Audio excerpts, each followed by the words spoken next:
Hello students, welcome to my channel. This is Dr. Kavita Chauhan from Prerna Coaching Academy. Today I am going to share information related to prominent political leaders of our country since 1947. Children, this is part of my examination practice series. I have already uploaded 1-mark questions with answers for all chapters of contemporary world politics.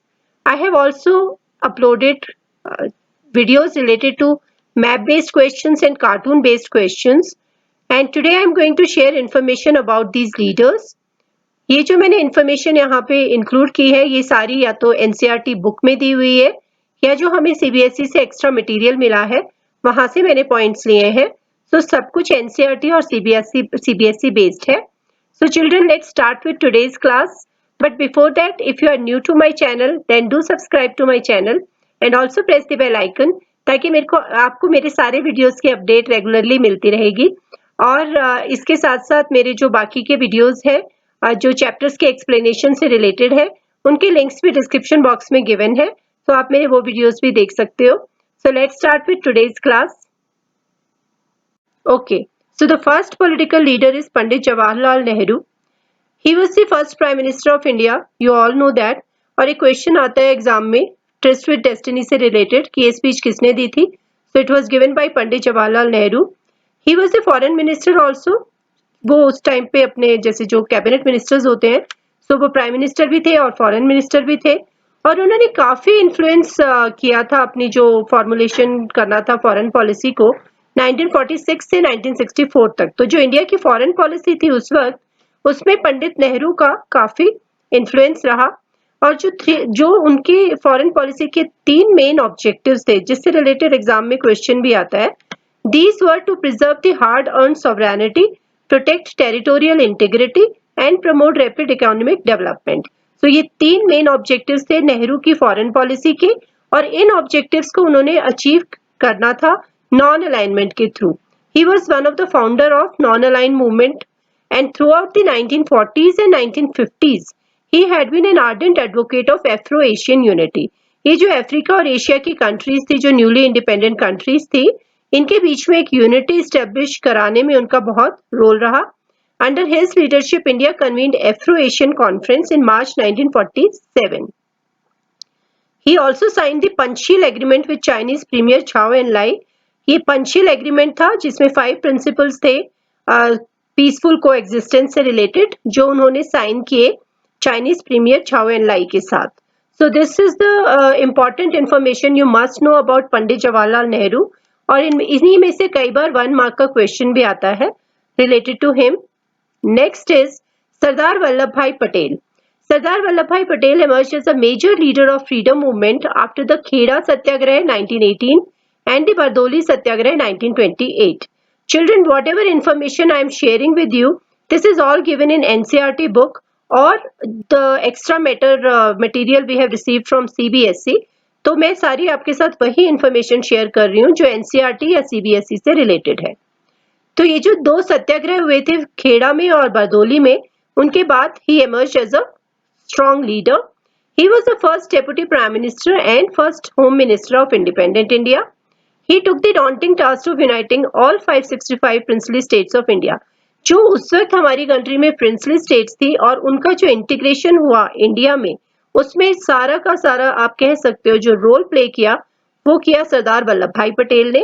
He was known as the Iron Man of India by his political experience, diplomatic prowess and foresightedness.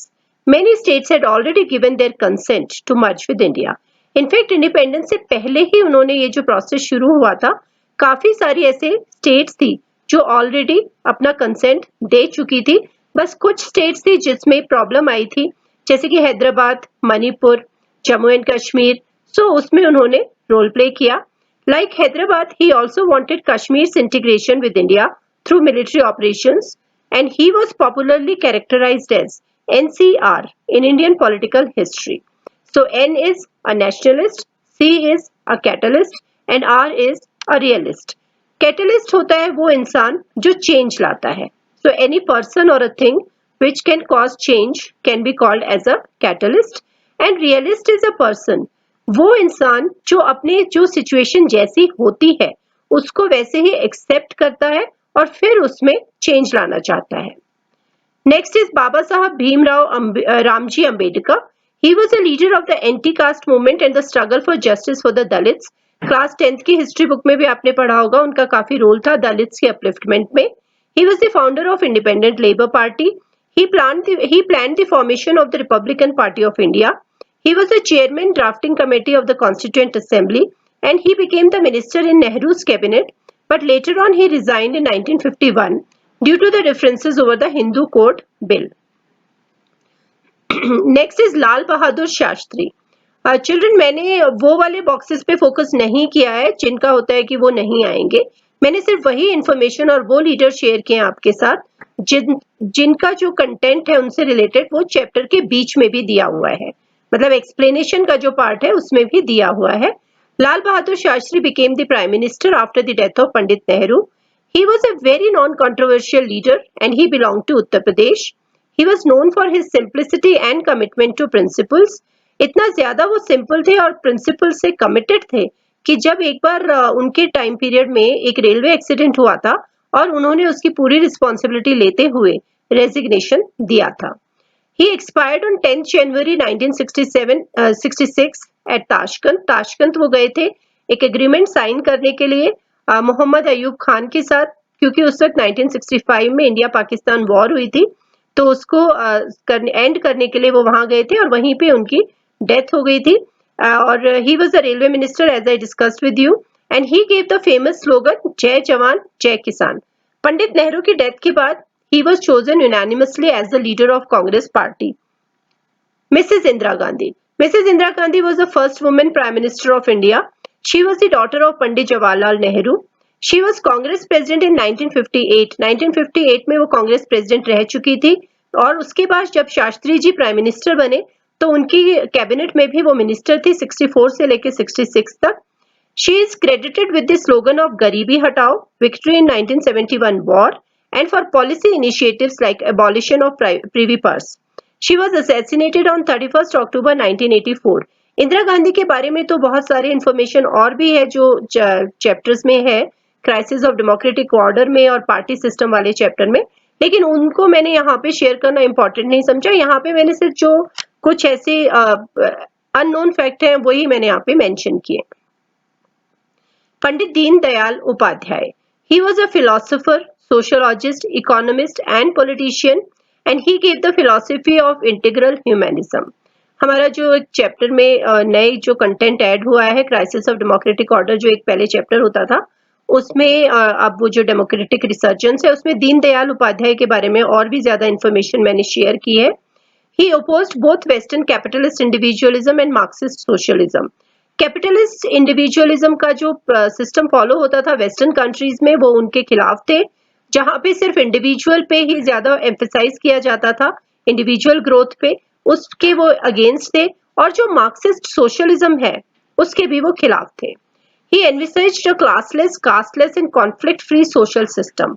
वो एक ऐसे social system का सपना देखते थे जो classless हो, मतलब जिसमें कोई भी गैप ना हो, किसी भी क्लासेस के बीच में सब बराबर हो, कोई कास्ट ना हो, कोई कास्ट डिस्क्रिमिनेशन ना हो, कास्ट डिवीजन ना हो और किसी भी तरीके का कॉन्फ्लिक्ट ना हो सोशल सिस्टम में।